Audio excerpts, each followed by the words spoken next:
O cofre histórico. O cheiro era o que mais me incomodava. Não era apenas o cheiro metálico do sangue fresco, mas uma mistura de suor humano, medo e o odor acre da madeira úmida do cadafalso. Eu me escondia entre a multidão na Place de la Révolution, em Paris, no inverno de 1793. O silêncio que caiu sobre a praça quando o carrasco, Charles Henry Sanson, puxou a corda foi absoluto. Ouviu-se o deslizar pesado da lâmina de aço, um som seco, tump, e depois, o grito da multidão. Quando Sanson ergueu a cabeça sangrenta de Luís XVI pelos cabelos, a França percebeu que não havia mais volta. O cordão umbilical com o passado havia sido cortado por 40 quilos de metal. Mas o que ninguém ali sabia era que aquele era apenas o café da manhã de uma fera que logo devoraria todos nós. Seja bem-vindo ao Cofre Histórico. Hoje, vamos abrir o capítulo mais sombrio da Revolução Francesa, o Reinado do Terror. Um período onde a razão deu lugar à paranoia e a justiça se tornou uma linha de montagem industrial de cadáveres. Para entender como chegamos ao terror, precisamos entender o colapso de uma estrutura de 1000 anos. Em 1789, a França era um barril de pólvora. A fome corroía as províncias enquanto Versalhes brilhava em ouro. Mas a revolução que começou com a queda da Bastilha não era, inicialmente, um banho de sangue. Ela era um sonho iluminista. O problema é que sonhos, quando encontram a política rasteira e a ameaça de invasão estrangeira, frequentemente se tornam pesadelos. Em 1792, a França estava cercada por monarquias europeias determinadas a esmagar a revolução. Internamente, o medo de traidores era maior que o medo da fome. Foi nesse vácuo de segurança que surgiu o Comitê de Salvação Pública. O nome parece benevolente, mas o comitê, liderado por figuras como Maximilien Robespierre e o radical Georges Danton, tornou-se o juiz, o júri e o executor da nação. Robespierre, apelidado de o Incorruptível, tinha uma visão perigosa. Para ele, a virtude e o terror eram inseparáveis. Sem virtude, o terror é fatal. Sem o terror, a virtude é impotente. Com essa lógica fria, em 5 de setembro de 1793, o terror foi oficialmente colocado na ordem do dia. Mas vamos falar da estrela tecnológica desse período, a guilhotina. Antes da Revolução, as execuções eram espetáculos de tortura medieval. Nobres eram decapitados com espadas, o que muitas vezes exigia vários golpes horríveis, enquanto camponeses eram enforcados ou torturados na roda. O doutor Joseph Ignace Guillotin, um homem ironicamente contrário à pena de morte, sugeriu uma máquina que nivelasse a morte. Um sopro de ar fresco na nuca, dizia ele, e a pessoa não sente nada. A guilhotina era a igualdade aplicada à morte.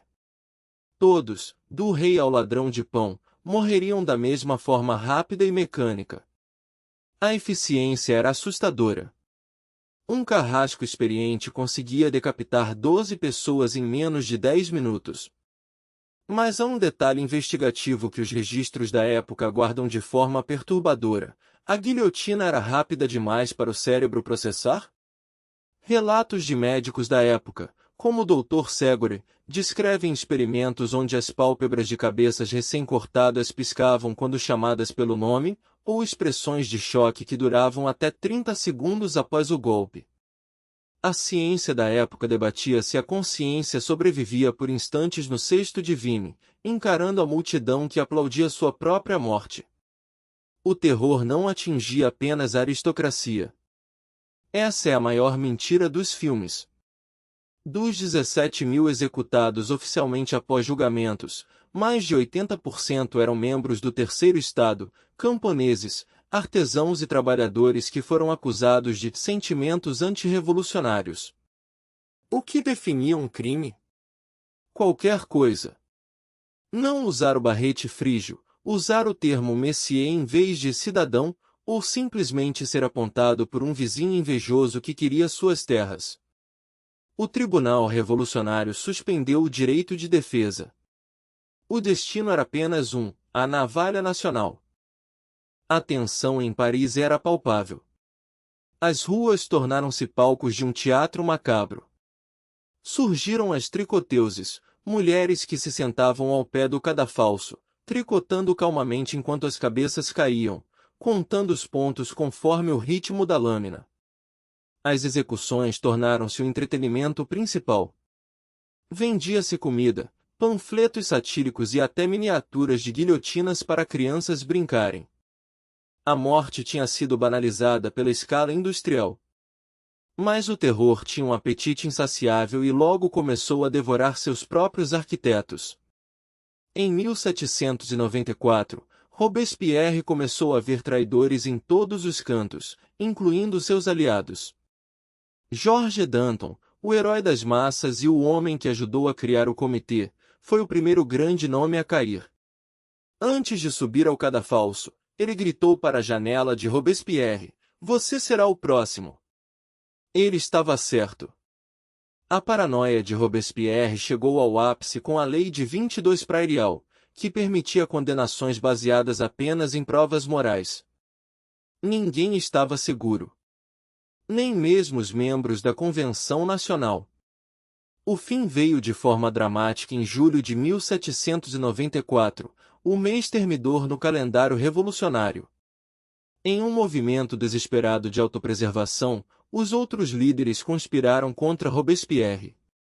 Ele foi declarado fora da lei.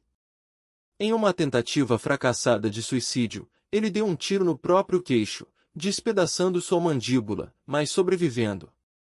No dia seguinte, o homem que governou a França através da palavra não podia falar. Ele foi levado à guilhotina em meio aos insultos da mesma multidão que o aplaudia. Quando o carrasco arrancou o curativo de sua mandíbula antes do golpe, o grito de dor de Robespierre foi silenciado pela lâmina. O terror terminava onde começou, no aço. As consequências foram profundas. O vácuo de poder deixado pelo caos do terror abriu o caminho para um jovem general ambicioso chamado Napoleão Bonaparte. A revolução que buscava a liberdade absoluta acabou entregando o poder a um imperador. Mas o legado da guilhotina permaneceu na psique francesa.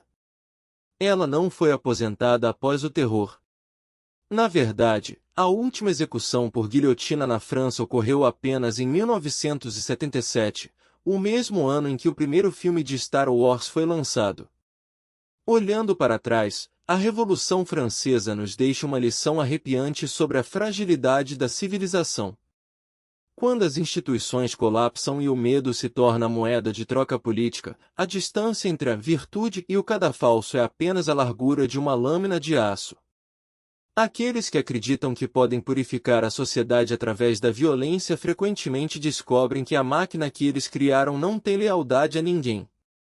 A história da guilhotina é a história de como uma ideia humanitária de morte indolor foi sequestrada por uma ideologia radical para criar um dos períodos mais traumáticos da humanidade.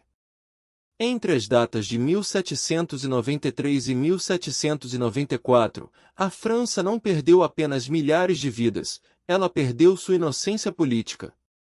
Se você chegou até aqui, você sabe que a história real é muito mais crua do que os parágrafos higienizados dos livros escolares. A guilhotina não era apenas uma ferramenta de execução, era o símbolo de uma nação que tentava se reinventar através do trauma.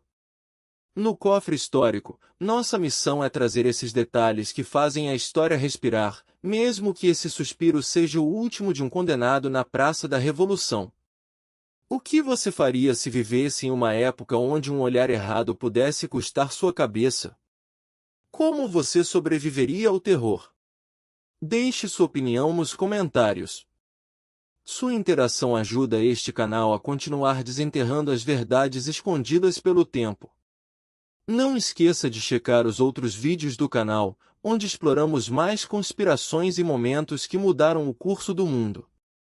A história está viva. E as marcas da lâmina ainda estão por aí, se você souber onde olhar. Salva esse vídeo para não esquecer esses fatos e inscreve-se para mais curiosidades históricas profundas todas as semanas.